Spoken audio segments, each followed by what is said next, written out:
Let's build a wall, he said. This is gonna be a land divided when we get done with it. I want to put a wall all along the edge here, and man, I am digging these curves. Oh baby, looking good.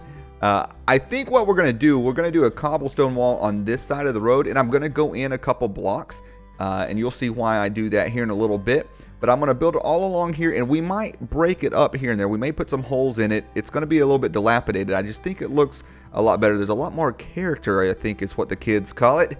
And so I think we're gonna go ahead and do that right along here. I'm not sure how far we'll go. We'll probably go to about there.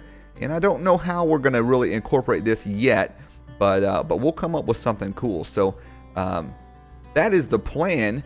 I've got a couple blocks here to get started. So let's get to working on it.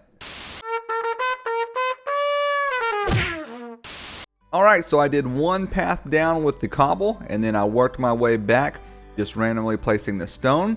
And I feel like I actually need to get a lot more random than what I'm doing right now. But as we go back down, I'm going to make one more pass with stairs, and then I'm going to come back with slabs, and then I'm going to place a few buttons here and there. And this is where we just need to make sure that we put some depth in there and make sure we've got the slabs and the stairs on both sides here. And I think I want to start grouping this stuff together a little bit better and causing some breaks here and there like that. And just kind of see what happens. We'll just kind of randomly place stuff down. Well, it's starting to come together. The idea behind this is, since it is a dilapidated, old, broken down wall, that you know, it's really not going to be tall enough in every single place to keep something from crossing over. It's not like a 2-block or 1.5 block height everywhere. We're going to have some places that you could hop over, no problem. We're going to even have some gaps left in there, but again, no big deal. I think it's coming along, and it's really adding a nice little detail to the area here. And we'll fill this in with wheat in a little bit. But I did think, so a few things I forgot. I forgot pressure plates that we might add here and there on the ground or on top. And then I started putting stone buttons on the stones themselves to give them a little more detail, as well as throughout the ground. And then walls. I forgot about cobblestone walls. So I'm going to deck this place up with the last few things of detail here, and come back with you with a final product. Well guys, we finally have ourselves a proper country road here, and I am digging it for sure. This road going by this wall here, absolutely love it. I think this turned out just like I wanted it to, and I think the final touch that really does it for me are these here, these stone pressure plates, and also the buttons. Man, they make such a huge difference. Just that little bit of height variation and little bit of texture down here around where maybe some stones have fallen loose, and you can tell that obviously this gate or this fence area, this cobblestone wall, has been through the ringer, man. It is fallen apart over the years, but oh my goodness, the interest that it gives this area is just awesome. I don't know how realistic this is. Somebody would certainly, if they're still working in this field, they'd probably come back and repair this at some point, but it's just so much more interesting like this. As you can see, I've also expanded our wheat field quite a bit, and in fact, let's take a look at it from above so you can kind of see what I've done. My idea is, since the world that I have kind of created here, everything's got a little bit of dilapidation. It's not the best. It's not kept up the best sometimes. So we've got some tears in the wheat field here. They are just kind of a way, whoa, smacked right in the face. But they're just kind of a way to show a little bit more interest in the field here, a little bit more texture variation. So like I was talking about before, I didn't want just solid wheat everywhere.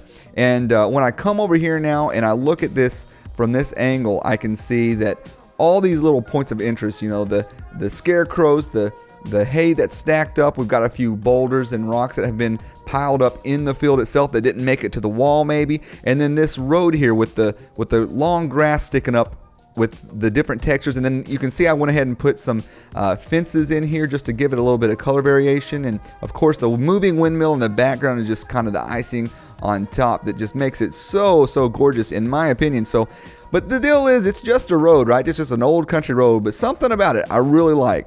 So what would be fitting for this old country road? Well, these guys over here in Sparta, and if you've been watching the live streams, you know we've been just started working on some houses over there, and I think I'm going to do a lot more of those on the live streams because it's not the most interesting video in the world, since pretty much everybody has done a house tutorial or built about 1 million houses on YouTube. So we'll probably keep those to the live streams unless you guys just really want to see some on an actual video like this. And but yeah, we've been going to town building some houses over there, so we got to connect those people up. These poor citizens don't have a way to get to their places of employment out here in this agriculture and industrial area. So let's build a bridge. So here's the deal with this bridge. What I'm going to do is I'm going to build it up and in a certain way, because I mentioned before, I think in my last video, how I didn't want to put some supports down here. I was a little bit afraid of doing that because I like the way that these cliffs kind of overhang like this, and I didn't want to put supports down there and mess that up and make it look like it's not the cliffs overhanging, make it look like it's some kind of weird structure that I made that doesn't really fit in.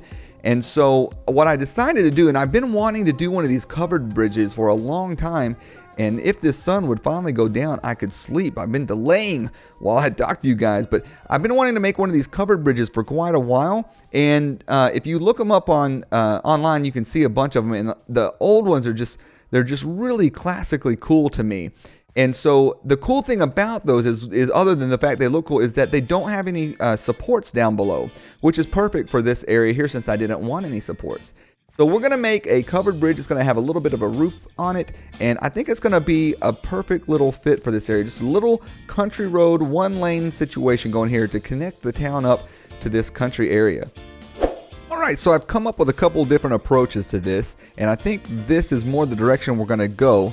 Let me show you the other side. The entranceway, I like this right here. I like this arch, and I like how it comes out a little bit right here.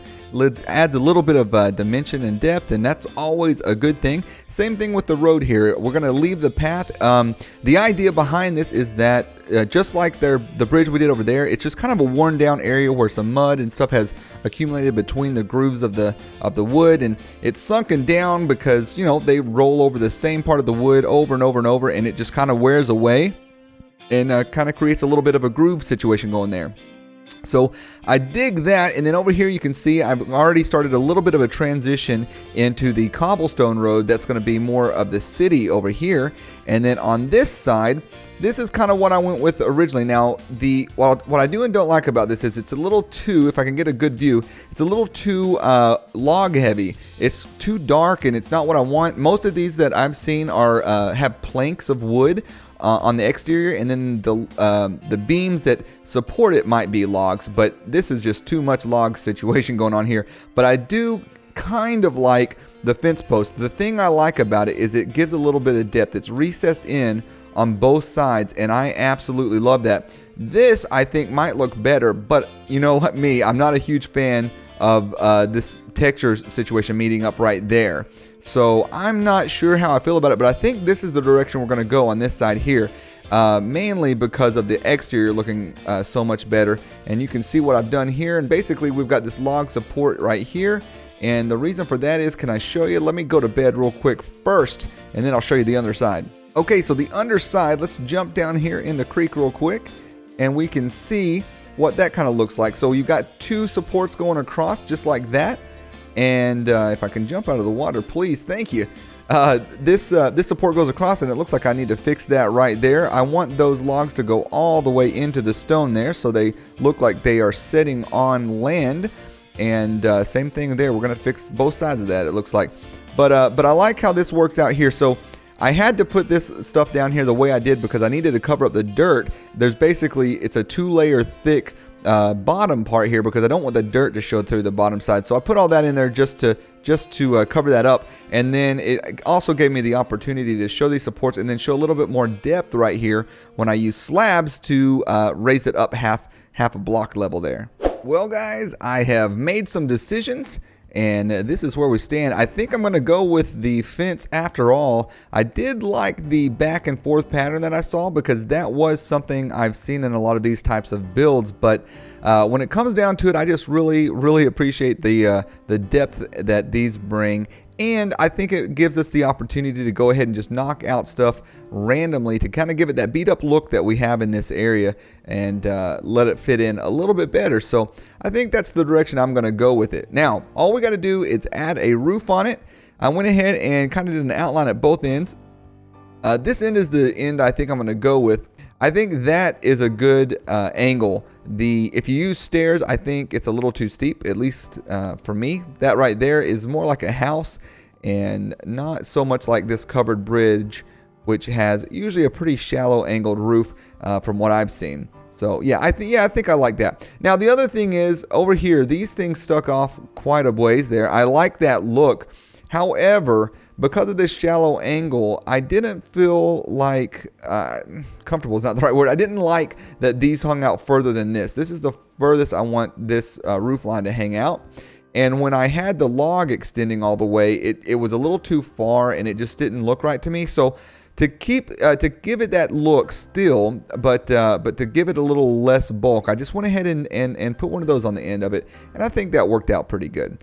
So now all we got to do is, like I said, throw the roof on this thing, and we're going to beat it up like we have some other builds, and I think that's going to really make it come together. It's not a very complicated, fancy build, but that's the whole idea about this little farming community. It's pretty simple stuff. They're just throwing stuff together with the supplies that they have, and we know we've got a sawmill down there. They've been doing some logging in this area, and of course, this is the kind of bridge that they would come up with, at least what I am envisioning. So let's see what this thing looks like with the roof on it. Well, guys, I think we have pretty much wrapped it up. It looks probably quite a bit different because I have beat the mess out of this place. Once again, my favorite thing to do to make it really come together, give it a lot of interest. I'm pretty sure this place doesn't take care of their property. These Spartans are lazy slobs and they just let things go, apparently. But anyways, I kind of like what happened. As you can see, what am I holding in my hand but a button? So of course those were the last touches that I added to this place. But you can see if we get up close here, kind of some of the things I did. We can review this real quickly if any of you guys are curious.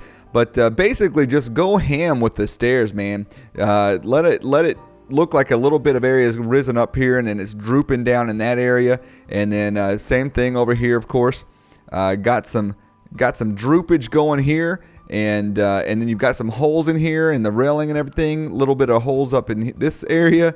And on the inside, we can see the daylight up here and a few places, and you can see where the ceiling is starting to sag. And you can even see down here, you got to watch your step because you may twist an ankle in this place. But yeah, I really dig this messy look because it just looks, there's just a lot of interest to it. And the funny thing is, the way I do it is I build it normal, and then I go back and just, like I said, beat the tar out of it. And there's something really fun about it. So if you don't do that kind of stuff, I advise you to give it a shot every now and then. It is a lot of fun. And then I'm just going to place these two up here. I already did the other side, and that just keeps me from having that little bit of a OCD that I have where the textures meet up.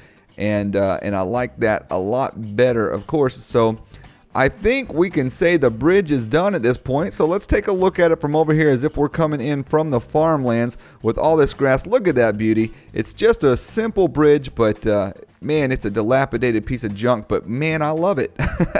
I love the poop out of this poopy business, of these poopy builds for whatever reason. And you can see the thing, what I did with the same business that I did with the roof there. Let's see if we can get up on, we'll just pillar up on some grass here real quick. And I made a few changes. I can't remember everything, but we built that roof out of slabs that I showed you a minute ago. And then I went, like I said, kind of crazy on it and just tore it up like crazy. So what I would advise, if you're doing this kind of build, if you like this kind of thing, like I said, build it normal and then go back and just delete a bunch of blocks or add a bunch of blocks. Slabs and stairs, and when you can, turn a stair sideways next to another stair that's facing your normal direction, and it's going to give you a lot of really cool, interesting shapes, and you can probably quickly at a glance see some of those. So hopefully that kind of inspires you guys like it does me. But bridge complete. Let's go on to the next project. Just kidding, guys. We can't move on until we've added some bushes in here. So I went ahead and did that. And I'm trying something new as well. Obviously, we've got some some vines hanging up there. And I put them on some of these poles here. These poles. What words am I speaking? Guys, words are hard. Take it from me. But I'm trying something new down here. I am adding some of these little fences in here. And the idea is that maybe some little saplings or something we're trying to grow down here and occasionally get wiped away or washed away by a flowing river. I don't know. I think I like it though. I like the color variation, so I'm kind of just making up an excuse to put these things in here, if I'm being honest with you. But yeah, I thought that'd be pretty cool. Now, if you notice, we are in creative, and part of that is to show you this. I did go ahead and extend the roof line just by a bit right there, and on the same thing on that end, because I wanted this shape right here. I want it to stick out a little bit. Something about that one little bit looks so much better. I had the idea by doing it like this, but it just didn't stick out quite as much as I wanted it to. So we step back here now, and it just has a better shape to me in general. So I'm digging that, but here is a better look at the roof we didn't get a chance to look at a minute ago. But also, I'm in creative because you guessed it, we're going to head off and do an animation. But before we do that, while we're in creative mode, let's take advantage of this right here. Illy commented in the last episode, the reason that I probably don't have any Elder Guardians over here in this Water Temple, Ocean Temple, Monument, one of those things, we'll get it out there.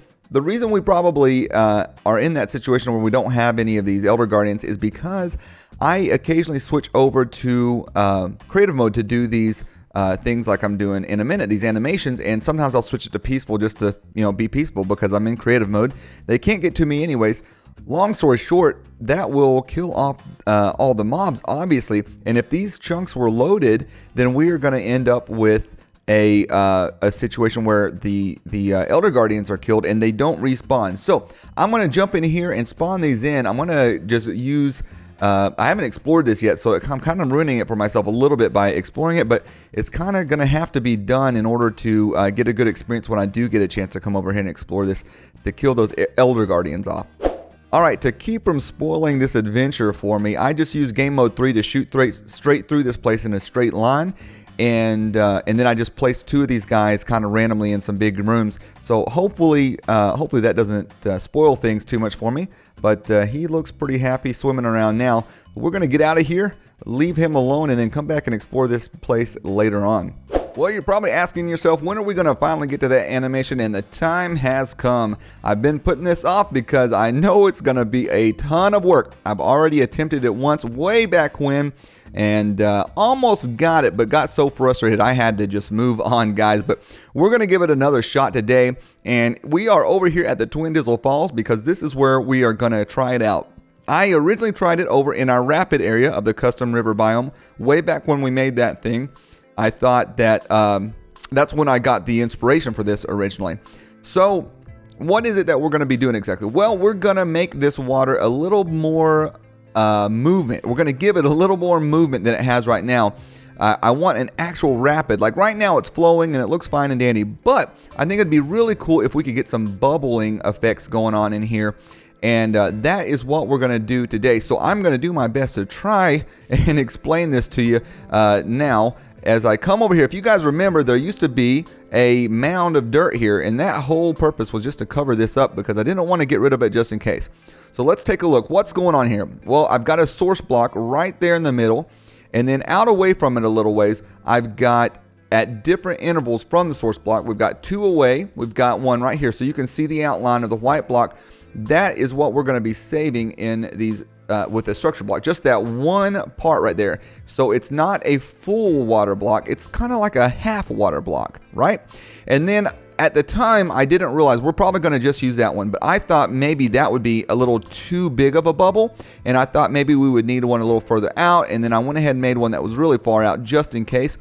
It turns out that these hardly show themselves at all, and we're probably going to just stick with this bigger one here, and might even have to end up using a full water block or maybe that one in between. We'll see about that, and I might throw some air blocks in the water itself every now and then to make it look extra turbulent. We'll just kind of have to see what it looks like. Now, how are we going to do this, and why did I get frustrated? Over there originally, I was using etho hopper clocks. What I was trying to say, over there originally, I was trying to use etho hopper clocks to get the random updates of these blocks in the river.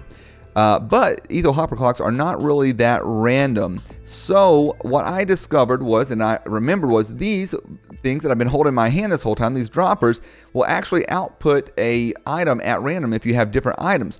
So what we can do is And this, by the way, is a design that I found. I figured out the basics, but needed a little help. So I looked up something, and a guy by the name of Storm Frenzy came up with this design, and it's pretty much perfect to what I need. It's a little bit big, but we'll go into that in a minute. Basically, this is how it works. We've got 4 hoppers that are going in and out of each other, right? They're all facing each other in a circle, right? And through those, this little stone piece is just kind of going around and around in circles. And each time it does that, it will power whichever side that it's currently on. So as you can see, these are all flashing at very regular intervals, which is kind of defeating the purpose of what I wanted, right? The idea was to have very random intervals, but we fixed that with the hopper and dropper that we've got plugged into each other right here. They're facing each other, and in these are 2 stackable items and 1 non-stackable item. This could be any ratio, but I think this is probably the best ratio to get the animation that we want. We'll have to play around with it and see. But hopefully you guys kind of followed it up through here. If you didn't, like I said, check out Storm Frenzy. I'll leave a link in the episode to his tutorial. So the idea behind this is the stackable items will only power this redstone 1 block length here. All right, but the non-stackable will power it 2 block lengths. So at random, when it picks the non-stackable item to transport back and forth, it will light this up. So that's how we get the completely random effect.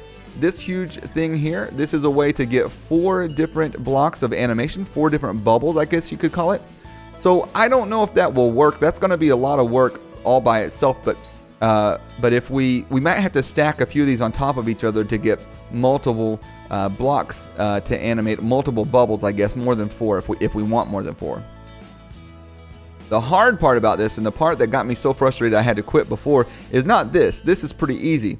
And by the way, these lamps basically are representing, I'm not going to keep these lamps here, obviously. They don't do any good. I'm going to put a structure block, and every time this lamp lights up, it's going to be a representation of a structure block lighting up an animation, basically. And we will have a bubble each time that lamp lights up when we put a structure block there. So the hard part is actually getting the coordinates of where that's going to be in the world. And we'll show you that here in just a second. Well, that's a little scandalous. Well, guys, there you have it. I tried several variations. I've got several animations going on here at once, and this is the extent of what I could do. I did actually try putting some air blocks that would kind of pop up in the waterfall a little bit as well to give it a little more interest, but the way that the water works in this game, it just didn't work out real well.